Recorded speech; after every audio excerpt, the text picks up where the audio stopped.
Well, Misty, it's so great to have you on the Nothing is Wasted podcast. Thanks for joining me. Thank you so much for having me. I'm so excited about this conversation because I just, as I was reading some of your bio and some of your stuff and just kind of seeing what you're doing in the world right now, I'm so encouraged by how you have taken your pain and your situation that many people would say is exactly, many parents would say this could be one of their worst fears, right? And yet you're leveraging this and you're using this to encourage other people. And I know that it hasn't come without your own disappointment and hardship and pain and difficulty. And so that's what I want to dive into. But I'm just really proud of the voice that you're bringing to this conversation right now. It's really cool. Thank you so much. It's been such an honor and a joy, and it's been a beautiful thing to watch the Lord uncover His plan for me in this and His plan for this community. I really feel His presence over all of it. And so it is such a joy. It really is such a joy. Wow. Well, a large part of what you do is obviously, as a mom, you're a mother to a child with Down syndrome, and you have, we'll talk about your story in just a second and how this all came about. But you have launched this really cool platform to encourage other parents of special needs, particularly with Down syndrome diagnoses, and it's called Happiness is Down Syndrome. It's very, very cool. And you've just become a really big advocate for this. Now, I know I spent, when I was planting our church here in Indianapolis when we moved here in 2011, one of the first things we did was try to get involved in the community, and I started substitute teaching. And my assignment for an entire year was working with kids with special needs. And so it really transformed my perspective on things. Just working with them every single day. And I'm telling you, the folks that I worked with that really did the grunt work of a lot of, I was just kind of assisting alongside of them, but they just became my heroes. And so I want to say from the outset, you are a hero to me. And I'm so excited for the encouragement you're going to bring to this. Why don't you tell us a little bit about, take us back to the very beginning when you first got this news, and maybe even before, kind of prep us on what was life like, and then as you got this news that Jed, is that correct? Yeah, Jedediah. Jed. With Down syndrome.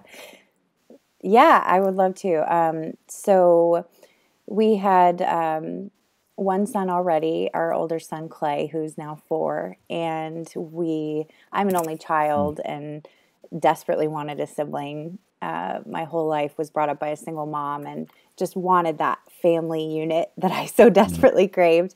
And so we were trying for a second, and we had gone through a miscarriage, and that was exceedingly painful for me. And to be honest, I almost wanted to throw in the towel. And maybe this is the Lord's sign that I'm only supposed to have one child, and maybe I'm too old, and maybe, just all the thoughts that went through my head. But my husband and I really felt that we should try again. And we got pregnant, and everything, we passed the mark that I'd miscarried before, and everything seemed like it was going really well. I had, a couple appointments, and we heard the heartbeat, and I was just so grateful. And it was March 6th of 2020, so just before the whole world shut down. I was waiting for the pregnancy felt different than my first son, and so I was convinced I was having a girl, and I was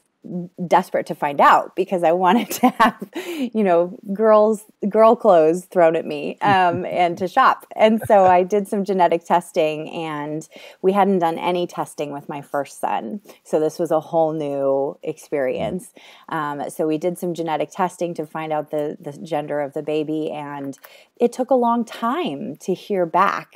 And I kept calling and calling and calling. And one day I had just gotten back from leading worship at a Bible study on a Friday morning, and I was resting in my bed, and I had my ringer off, but I looked over and I saw OB, and it was my doctor, and instantly I felt something was wrong.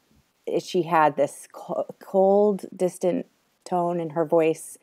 She said, we got the results of the genetic testing back. And I said, oh, great. And she said, everything looked fine here and here and here, but I did want to tell you that you came back high risk for trisomy 21. And, you hear people describe that sort of like, the earth stops, the world stops, and what did you just say? I said, do you mean Down syndrome? And she said, yes. And I said, well, what does high risk mean? What does that mean? And she said, you have a 9 of 10 chance that your son has Down syndrome. And I didn't have any warning. Luckily my husband was home that afternoon, but I didn't have any warning. It felt like the whole world stopped.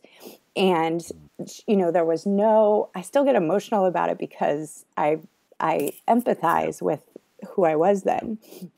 But I have never felt more scared and more alone than that phone call, because there was no one there to sort of explain things to me. It was just a cold, hard, and she said, I'm sorry. And I said, well, what's the sex of the baby? And she said, the fetus is a boy. And she said some more things about connecting me to the genetic counselor. It all was a blob, but I remember starting to walk down the stairs with the phone in my hand, and I sort of fell down the last few stairs to my husband and just fell in a ball of tears. And, that moment was one of the darkest in my life, because I have, volunteered for clinics to talk to women about alternatives, being able to put their child up for adoption and different things. And so I never in a million years would have thought that my head would have gone to the place that it did in that moment. But I said to my husband, I cannot do this. I can't do this. I'm not this person. I traveled the world as an actor and a singer, and I'm a spontaneous, life-living person. And I'm not going to be, I was mad, I was sad. I said, I'm not going to be that woman that we all picture that has the child with special needs at church that everyone goes, oh, she's so sweet. I'm not her. And I was sobbing, and, my husband was very level-headed in that moment. And he said, because I said, I can't. And he said, well, we can, and we will. This baby is ours, and we love him. Wow.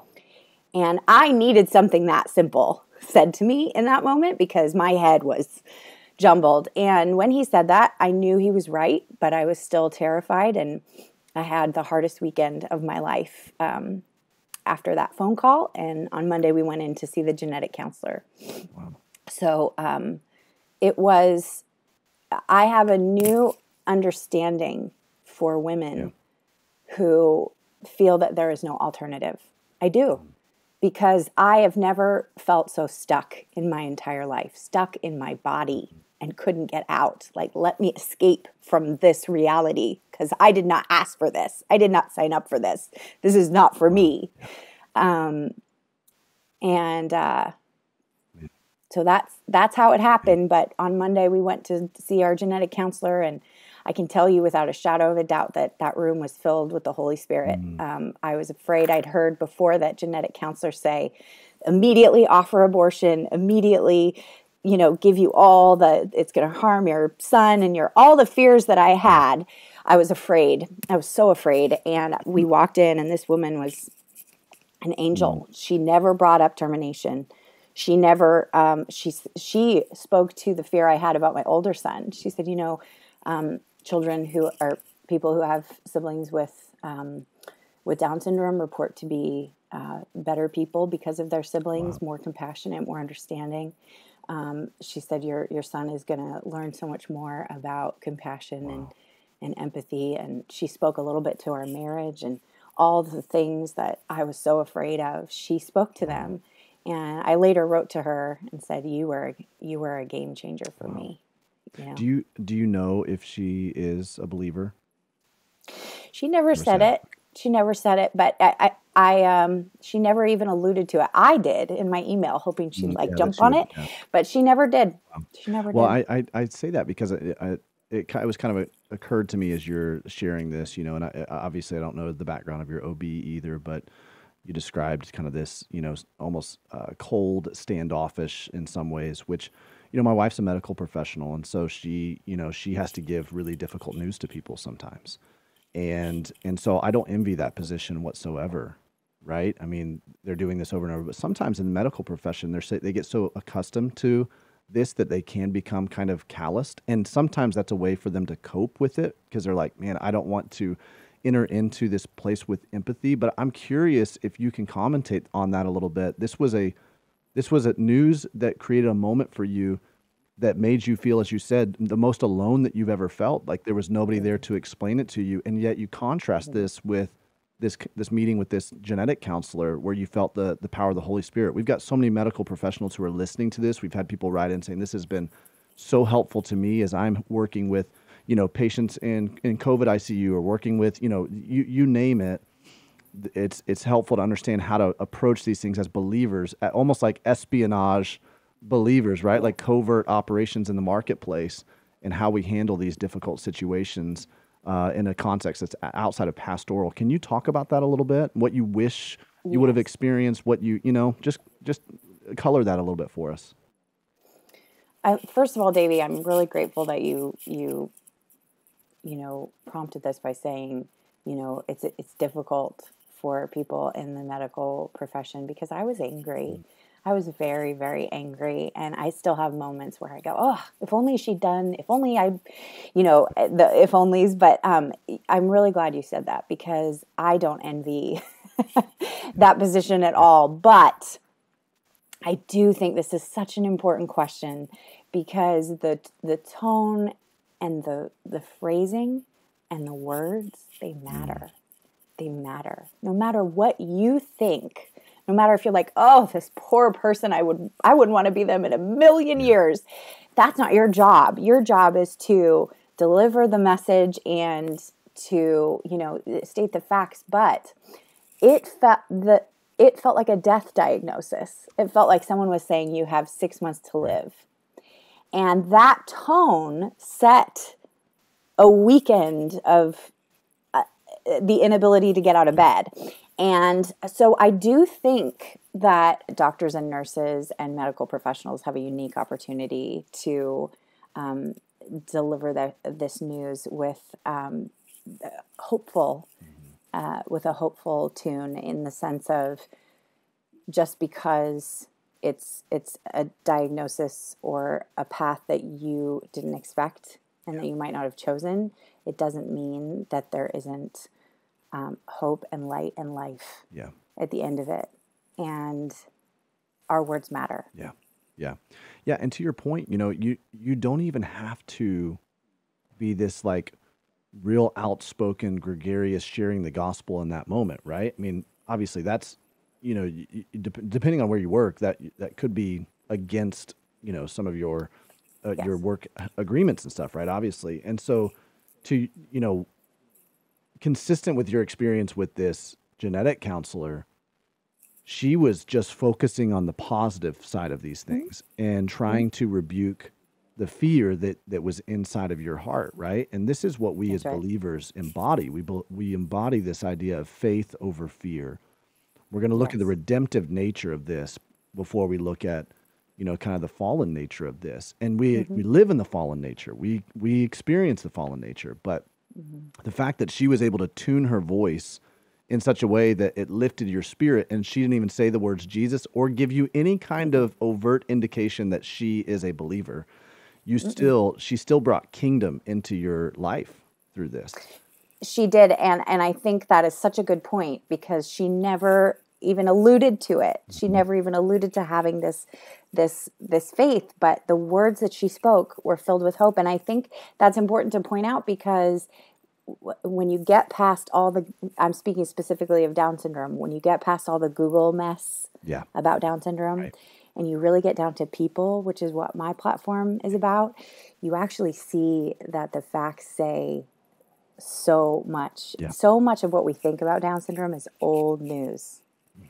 And we think, oh, like it's just, you immediately go to the worst. But in actuality, half of what you're thinking is not true. Yeah. It's old. And so to be able to just state the facts clearly about what people with Down syndrome are doing now and how early intervention is such a gift and all the things that I've experienced now with my 19-month-old, that is the helpful stuff. Wow. Those are the gems, Yeah. you know? That's so good. Well, I definitely want to make sure we talk about some of those things because I think you can also be a voice into the hearts of people who are listening to this right now, and they're wondering those things, right? They've just done Google search after Google search after Google search. But I want to take a moment right now before we get into that, and I want to talk a little bit about this process of grief, right? Because this is right where you get this news. And, you know, so much of parenting in general is that you find out that you're pregnant and you're excited, you're elated, you start having these dreams, these ideas, these expectations of how things are going to be. Your life is suddenly shifted and changed. And no matter what kind of, a child is brought into the world, your world is shifted and changed. But for many of us, it's this idea for us, we're going, okay, I'm expecting these really incredible, beautiful things. And then there's so many of us that get news that disappoints. And that's probably, the least grave term that I could use right there. It really does feel like a grief, a loss. Yeah. Can you talk about your journey in that a little bit over the next several weeks and how you had to sort through that kind of grief? We talk about grief all the time where people have actually lost someone, and you've experienced that with miscarriage as well. But this is a different type of grief. Can you talk through that? Yes, thank you for that question. I think it's really important to acknowledge the hopes and the expectations that we have as parents for our children, and who doesn't want the absolute, best and brightest for their child. It's important to grieve what you thought. So we call it grieve the dream. Like we all have a dream of, whatever it is, the white picket fence and 2.5 kids and all the things. And so it's important to allow yourself to be sad. Yeah. To embrace and sad obviously is a very shallow word. It's it's okay and good to allow yourself to sob uncontrollably, right? And to not think. I had shame with that. I thought, here I am. If this child of mine, which 90% chance I had it, I never got an amnio to confirm because I was afraid of the amnio, but a 9 out of 10 chance I assumed that he had Down syndrome. And so here I am sobbing about this baby in my belly, right? And what the shame that brought as a mom. Like, no, Misty, you're supposed to instantly love and embrace who he is and what's wrong with you. The enemy crept in and was like, you are the worst mom ever. And that was even harder than the diagnosis. Yeah. Like, what kind of person am I that would think the thoughts that I was thinking? And it was really painful, and I had to live with myself, Yeah. And I think, when I finally spoke to another mother who was much further down the road, had a 5-year-old, she said that to me: allow yourself to grieve the dream. Allow yourself to grieve what you thought your baby was, and that's okay. Cry those tears and shake those fists. Yeah. And then when you're ready, you'll step into the next thing. Yeah. And I think not taking the time to do that is robbing you of being able to actually truly rejoice in who your child is. That's right. That's so good. That's very, very well put. We say that often that, in order to experience the resurrection of Christ, what did Paul say? We first must experience and share in his suffering. And that there is a pathway for us to experience the emotions, even the joy that comes on the other side of it. And that pathway is to go through some deep mourning and acknowledge the loss that you've experienced, even if it's not, as many people would deem as like the conventional form of loss. There is loss Mm-hmm. involved with this. We Mm-hmm. have to acknowledge those things. We call them layers of loss, right? There's all these. Mm, You might have lost someone that you love, but you also have lost some other things within that. Some mm-hmm. dreams, some hopes, some Yeah. expectations, some way of life. Like there's some things that are lost here, and we have to grieve those in order to move forward. On purpose. That's very well put. That as your friend was sharing this with you, that's amazing to hear that. I want to talk a little bit about some of those misconceptions. Because you're right. So many people are going to immediately turn to Google for a lot of Yeah. things. Yeah. Unfortunately, by the way, Google is not the authoritative word on everything. Just so everybody knows that. Here, here. Things that pop up in Google searches are usually things that got paid to pop up there early, right? And Right. so, Right. but people do. We all do that. We kind of go down that rabbit trail for a lot of things on like, oh my goodness, what does this mean? And we're trying to get some sense of education to give us some kind of sense of control. Talk about some of those misconceptions as you're working with a community of parents of special needs, particularly Down syndrome. What comes up, and how do you pastor and shepherd those people through those? Yes, I think fear is a huge factor here. I think fear is a huge part of any sort of diagnosis that you're not expecting.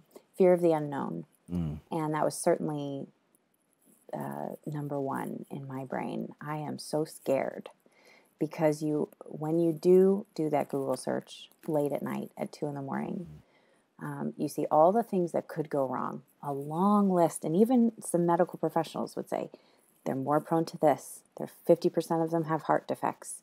They're, cognitively. I'll never forget when my cardiologist, they do appointments for the heart in utero to see if they have a heart defect, and we weren't seeing one, and I was crying tears of joy, and because 50% chance. And he said something along the lines of, he didn't mean it harshly, but the way he said it was, well, the biggest thing with Down syndrome is, all the cognitive delays. And here I was like rejoicing that his heart looked okay. And then I was like, oh, yeah, okay. So you don't get a lot of space to celebrate the victories, but there are so many victories. First of all, let me just say, everything from the second Down syndrome happens at the moment of conception, and every moment past then, they are a miracle. My child is a miracle. There are time and time and time and time and time again, he shouldn't have made it, and he made it. And not only did he make it, he's the joy of my life. And I just think you are such a miracle, and the fact that something was different, Right. and he still came to be, Right. is a miracle. And I think that, you just think this could go wrong. And what if this happens? What if he never talks? What if he never walks? What if he has a heart defect? What if I have a stillbirth? That was my biggest thing. There's a increased risk of stillbirth. These are real things, but they are debilitating because most of them never happen. Right. Most of the things that you fear, the long laundry list, don't happen. Maybe a few of them do, and quite honestly, a few of them you don't expect will happen. My son had infantile spasms, which is very rare, very, very rare, and he had them. I never even knew what those were. But the point is, don't borrow tomorrow's trouble. We don't know. We don't know. And the fact is, I don't know if my 4-year-old typical son is going to, there's so many things. Life is, we just don't know. And I wish that we could focus on the victories. That's what I say. Focus on the victories. Focus on the one appointment in front of you. And if that appointment, you walk out and you're not, in a million pieces, celebrate. Just focus on the victories at one step at a time. Yeah, that's so good. I think that's so important to be reminded that, most of what we worry about in general in life, 90% of it never actually transpires. That's right. And to say, don't borrow tomorrow's trouble. Jesus put it very appropriately in Matthew 6. He said, don't worry. Do not worry. Right? I'm like, what is he, Bob Marley all of a sudden? Don't worry. That sounds so easy if you're the Son of God and you know all things, right? But what about those of us who we don't know what's coming tomorrow? But it is. It's this trust exercise, this trust walk where we're not worrying Yes. because we can trust that he is in the tomorrow and that he'll see Yes. us there. I also wonder too, though, in especially, and you can speak to this. I don't know if this is necessarily a gender thing, but just what I'm observing a lot of times is that women particularly can analyze situations a lot, and not just that analysis leads to worry, but also it can be something where you're pulling back from your past and you're thinking, what if I had? What if I Yes. had? I mean, I know I experienced a lot of this when it came to having to learn how to heal from my wife's death. Was, well, what if I had done this, or what if would it have changed this outcome? Did you have any moments like that? Yes. And speak to that. Speak to some of that analysis, because it's really easy for a lot of times someone to hear stories like this and go, okay, this is where this person was and this is where they are now, but they don't see the in between where you're plagued and you're bogged down by a lot of this, this warfare going on in your head and your heart. Can you share a little bit of Yes. that with us? Yes. Well, I do think shame is a big word in my story. Mm. And I think that shame creeps in sometimes when we don't know, things happen in life that we don't know why. And I think the human brain, at least this human brain, thinks, I want to make sense of this. Yeah. How did this happen? Why did this happen? And in my darkest moments, it was because of me, right? Like, oh, Misty, you're being punished. Like, I had so many years where I am a recovering alcoholic, 9 years sober, and I had so many moments where I thought, this is punishment. You did some things to your body, and this was caused by this. I had moments of that. I had moments of you waited too long to have kids. I just turned 40, and he was born when I was 38, and I have friends who are 43, 44 having kids who don't have Down syndrome. It doesn't really make sense, but that's the first place I went. 100%. It's your fault. You are the cause of this. Your lifestyle before the Lord radically changed your life. These are the consequences to your sin. Man. Those were the darkest places that I went. And this is where the enemy, this is playground, right? This is where he wants to get us stuck and cause us to just play this stuff over and over and over in our heads. And now we are heaped on with condemnation and regret and shame. And, just a reminder, Romans 8 tells us there is therefore no condemnation for those who are in Christ Jesus, right? Amen. We can live in that truth. And we can live in the truth of this whole situation passed through the hands of a sovereign God. And he can intervene and change things in an instant, right? And yet he chose to allow this to be your story. That's right. How do you wrestle with that in terms of, was there ever any anger with the Lord? Was there ever any frustration, or, just as you begin to wrap your heart around this, like, hey, this was part of God's, at least, allowance into my life, his will into my life. What did that look like between you and your relationship with the Lord?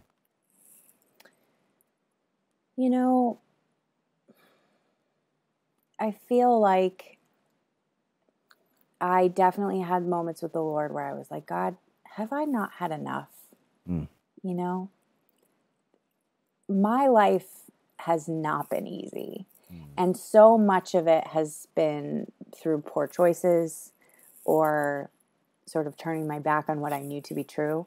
So at least I could say, well, I was straying from the Lord. and when we're far from the Lord, we're lost. And there were moments where I was lost in my life. But this particular time, getting the diagnosis with Jed, I had never been more solid in my walk with Jesus. Yep. I was doing all the right things, which is where my head goes, my Pharisee head. Yeah. Lord, I'm doing all the right things, and I love you, and I'm spending time with you, and I'm going to this Bible study, and I'm leading this Bible study, and I'm doing that, and I've grown, and I know you, and I've learned from my mistakes, and it's like this bargaining, like have I not shown you, Lord, that I will do anything for you, and that I will, you have brought me up from the ashes. The Lord brought me up from so much and rescued me from so much.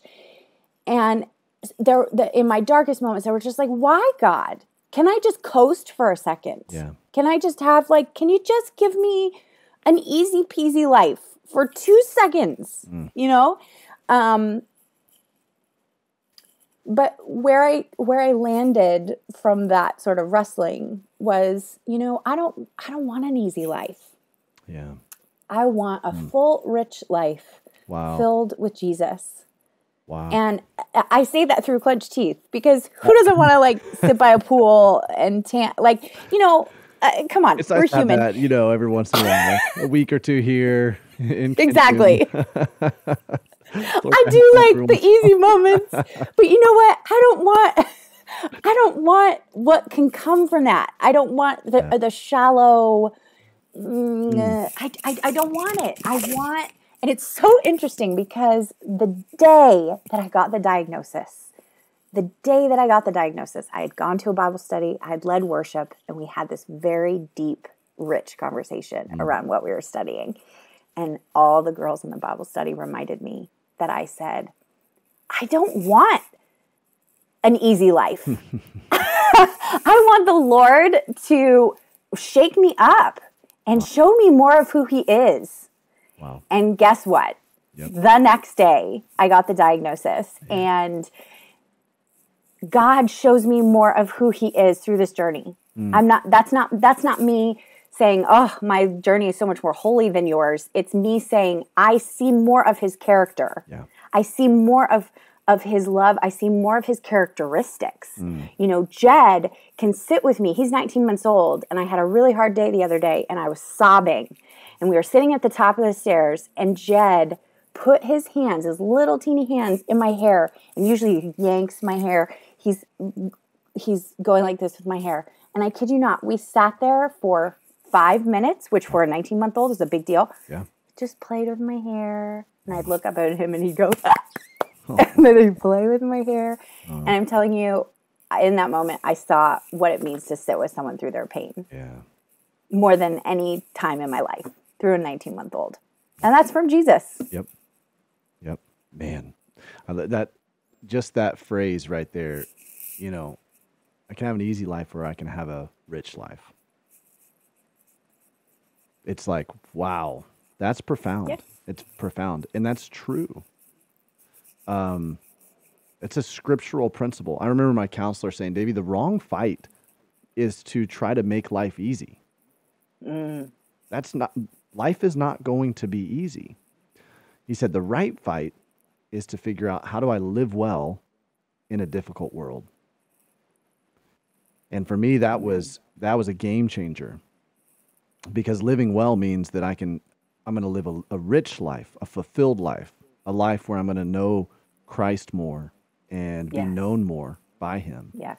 And that's what these kinds of valleys do, as you've said. It reveals to us more of the mysteries of God than we ever would have otherwise. Way more than if we're reading a book about God sitting on the beach in Cancun, sipping a cocktail. Like, that's, sure, you can learn about God. You really get to know God in these moments right here. Right? That's right. So as you guys were starting to navigate this, the first, he's 19 months old now at the time of this recording. As you're beginning to navigate this over the past 19 months, what have you seen? You had this counselor that told you, hey, let me tell you some really cool things that you're going to see out of this, namely the relationship that his older brother has with him and your marriage. And can you testify to some of that stuff? What have you seen has transpired over the past 19 months as you guys are learning this new normal? Well, the relationship with my sons could not have been more on target than what you said. My older son, Clay, is very bright and very quick and very wants the next hot thing. I have no idea where he gets that from. And he doesn't just kind of stop ever. Yeah. Yeah. And Jed has this remarkable ability to help him stop. And Clay will just go up to him and say, I love you, Jed. I love you. He brings out this sweet, thoughtful part of Clay that, is just so beautiful to behold. And then you see Jed observing his older brother, who already he's got stars in his eyes for Clay. And Clay's running around and like changing the world. And Jed just wants to keep up. He just wants to. And I think what a gift to have. I don't have a sibling, but what a gift to have someone to look up to. And then for Clay to have someone to sort of like remind you what's important in life and when to slow down and when to stop and smell the roses. Like what greater gift could they have in a brother relationship? Yeah. That's so that's been the sweetest. And it's funny because through my platform, Happiness is Down Syndrome, people will reach out to me. And I had this man reach out to me. I think about him every day. And he said, oh, God, this story. I think he's in his 50s. His brother is older, actually, with Down syndrome. It's just the two of them. And he said that he was suffering from the younger brother without Down syndrome was diagnosed with something that I can't remember, but his body was starting to deteriorate.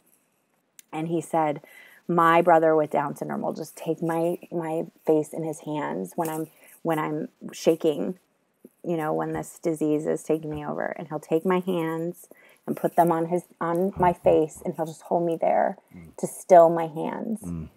And he said, we don't speak any words. He just does it. And that story just like rocked me to the core because his brother is comforting him through his pain and his suffering. It's just such a picture of Jesus, Yeah. And so there's nothing more that I could wish for my sons. I think all parents want their kids to do their best and to succeed and have a full life. To me, those are empty statements. I want my boys to know Jesus. I want my boys to know love, the love of God, and to spread it everywhere they go. And if that happens, the rest doesn't matter. That's so good. That's so good. What an appropriate reminder. My kids are 8, 7, and 2. And so, my 8-year-old and 7-year-old, they're in that season where we're like putting them in extracurricular activities, and very quickly you can start to move into this temptation where you're like more concerned about their performance on the field or in the classroom or, because that's the Western mindset. Yep. And just to be reminded, Misty, from your experience, from your story of saying the most important thing is our kids know Jesus. And that they become bearers of that testimony, that they show the world what it looks like to know Jesus. And however they do that, that's just, that's the ancillary. That's the stuff that doesn't, sure, if they do it on a ball field, sure, if they do it in a classroom or in a, chemistry lab or whatever, however that is, the most important thing is that one day they're, whether they're a doctor or a nurse, they're able to really empathize with people, or whether they're a teacher or it doesn't matter what they're doing, but they're finding those moments to bring kingdom to earth for people. Amen. That's right. And that's the most we could hope for, right? It's so great. Yeah. So, talk a little bit about, I know parenting with special needs can cause, some difficulty in marriage. I mean, we see this over and over and over, part of our ministry, we work with people in all different walks of life in terms of, the pain that they're walking through. And we definitely have seen instances where marriages are struggling because of not just a situation like this, parenting with special needs, but also any kind of, trauma or tragedy that a couple is walking through together. It seems like it either really unites them or it completely divides them. It becomes this very polarizing thing. How have you guys navigated the first, 19 months of this? I guess even beyond that, since you've gotten the diagnosis. And what are some things you would say, part 2 of that question would be, what are some things that you would say you're kind of honing in on how to make sure your relationship and your marriage stays really strong through all of this, Yeah.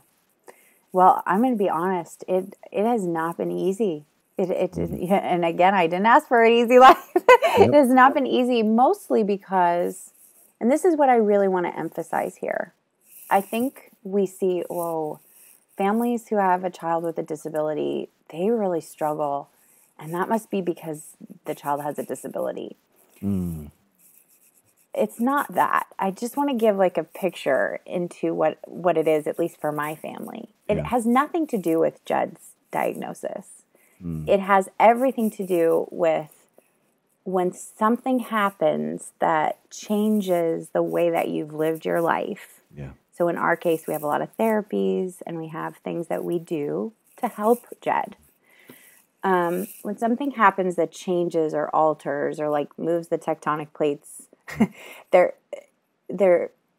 you have to kind of adjust. Right. And that's hard. Nobody likes change. Right. And for a while, all of us have places where we sort of coast. We're like, that's not the best. I don't do the best in the way that I'm connecting with my husband right now, but it is what it is. We got to keep going. All of us have those sort of like default places, and I feel that Jed has made us unable to operate in the default. That we have to always kind of, it's just like, it's hard, Yeah. you know, like, this schedule is impossible. How are we going to do this schedule? Okay, well, we got to sit down and we got to talk. We got to figure out what's going to work for us. It's a lot of like brass tacks. Yeah. And I think that can tear you apart. That can, because you're frustrated and like, why aren't they pulling their weight, or I'm doing more, you're doing less. But I think that happens in marriage, period. Right. But I do think that Jed has absolutely kind of made us focus on what is important. Like we can't coast anymore. There's no more default. It's do or die. Yeah. And we're really all in that position. Right. But my life shines a light on that more. You know, my life being so busy and full with things for Jed, it shines a light on, you got to feed this part. Yeah, you got to work on this part. You got to look at this part, or you ain't going to make it. Right. So do it. Do it for the Lord. Do it for your children. Do it for each other, you know? Yeah. And there have been moments where we've just been so frustrated and like we don't know how to do it all. We're just exhausted. Yeah.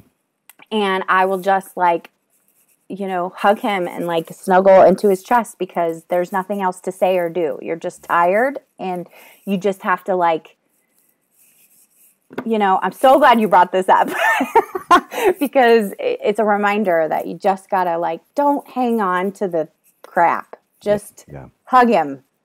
Yep. You know, he needs a hug just as much as I do. That's right. You know? Yeah. Yeah. Yeah. It can be so tough in any situation that we're going through. But I mean, I think particularly in these situations where you're navigating parenthood with a special needs child, this is right. Because, you know, again, that's not what typically you designed your family to look like. Right. And my wife's been continually telling me, and this is under the context of she's wanting for us to try for a fourth. And I'm like, oh man, she's like, I just want the Lord to design my family. I want the Lord to design my family. Right. And I'm sitting here, you know, talking with you, Misty, as the Lord has designed your family, and you guys have embraced this. Right. And of course you're navigating difficulty. It's tough, right? You're having to lean in with each other. There's nothing easy or peachy about this. And yet, you know, you have surrendered to this idea of, hey, the Lord has designed our family this way, and this is going to be for our good, for our sanctification. We're going to walk in this, and we're going to know God more. We're going to know each other more. We're going to know ourselves better. Like these are this is the nuts and bolts of how do we navigate this valley and walk with the Lord. Now you're also helping other people to navigate this. You're kind of living your life transparently on this platform where you're just saying, hey, come along the journey with me, right? We're not, and I love that because we're not talking about, you know, Jed's not 19 years old. He's 19 months old, right? So it's not like you're going, hey, I'm the expert. I've figured this out. Come on and follow it. No, it's like, hey, let's do this together. Yep. right? That's right. Maybe I'm a little bit ahead of you in this, or maybe I'm not. Maybe you're ahead and I can learn from you, but you've developed this space where people can connect with each other. Can you talk to me about that? What was Yeah. the idea behind it, and what do you hope for it? Yes, thank you so much for asking me. It's happiness is my third baby. I love it so much. I'm a musical theater actor, and one of my favorite musicals is "You're a Good Man, Charlie Brown." And there's a song Okay. in it called "Happiness," and it says, "Happiness is finding a pencil," just really Hmm. simple joys. And I woke up in the middle of the night one night. Nobody was up. Baby wasn't crying. Jed was like 3 months old. I just woke up. I just jolted and I started singing that song. And I thought that's what Jed's life is. It's Mm, simple joys. It's finding the simple joys in life, through the hard, through the great, through the everything. yeah. And I thought I want a video Mm, that people can go to, that when they Google Down syndrome, they see a mm, video of moms, real moms with their babies that look happy. Now, happy is a shallow word, but yeah. I will tell you that what you see on Google, none of it shows happiness. Like, it shows like, True. oh, that's Yep. hard and that's not what I want. Yep. So I wanted to show people like me who are happy in like have happiness in their life, right? Yep. So I said, well, I'm going to make a video. I'm going to fundraise. So it all started from fundraising for a video, and I recorded a song with some other moms, the happiness song, and it's up on YouTube. And just Mm, happiness is Down syndrome, and it's like 10 of us moms from all over the country who filmed with an iPhone, and then I got a videographer to do the parts that I'm in the beginning and the end, and we sort of edited it together. And a marketing strategist said, you need to have a page that people go to if they find this video that they go to. And I'm so glad that she said that, yeah. because Happiness is Down syndrome on Instagram has taken on a life of its own. I'm Wow. talking to people. It's just a space that everybody tells their story. Mm, And you see a picture of the mom or the dad or the grandma or the cousin or the sibling telling their story.